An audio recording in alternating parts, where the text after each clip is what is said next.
anda pernah jual rumah, mesti tertanya-tanya kenapa bila jual rumah, duit tu peguam yang pegang, bukan masuk terus ke akaun kita.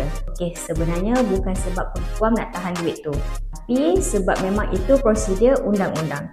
Peguam ni dikira macam orang tengah yang jaga duit jual beli rumah supaya semua proses berjalan dengan selamat. Contohnya, pembeli bayar dekat peguam, peguam akan pastikan semua benda dah settle dulu, seperti geran dah tukar nama kepada nama pembeli, hutang bank dah selesai, cukai dan bil semua dah settle dan tiada tunggakan. Bila semua dah clear, barulah peguam akan lepaskan duit jualan itu kepada penjual.